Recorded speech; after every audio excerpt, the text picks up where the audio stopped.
ဟုတ်ကဲ့ပါကျမတို့အခုလိုအားပေးသွားတဲ့မတဲတဲကို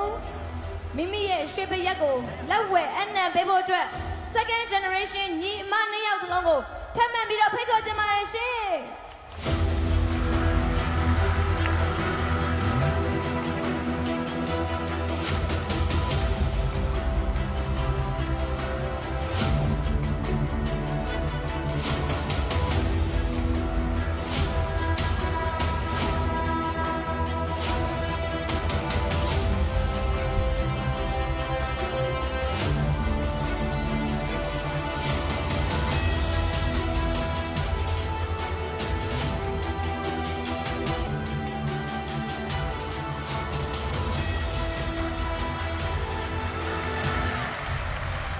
ဒီမှာကျွန်တော်လိုက်ဖတ်တင်နေလို့ရှိပါတယ်ခင်ဗျာကျေးဇူးအများကြီးတင်ပါတယ်ကျွန်တော်တို့ဇွဲတက်ကိုစင်နဆက်အားပေးပြပုံနဲ့ဇွဲတက်ရဲ့ရွှေတွေကိုမယူအားပေးရတဲ့အကြောင်းလေးပြောပြပေးပါအောင်ပီတီစကားလေးကြားချင်ပါတယ်ခင်ဗျာ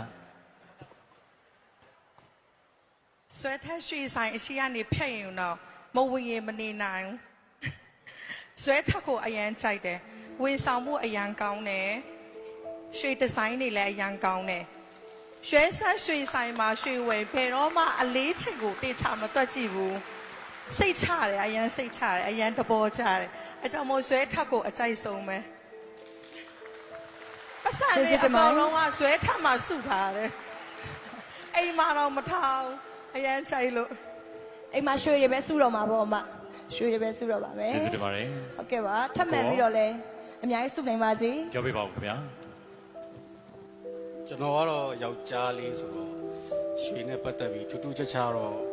ဘာမှမရှိတော့မဲ့ခန်းစားချက်တစ်ခုရှိတယ်။ဘာလဲဆိုတော့မိန်းမကဇွဲထပ်မှာတွားပြီးရွှေသွားဝယ်အနောက်ကနေပတ်စံတုံပိုက်ပြီးလိုက်ရတဲ့ feeling ကြိုက်တယ် Wow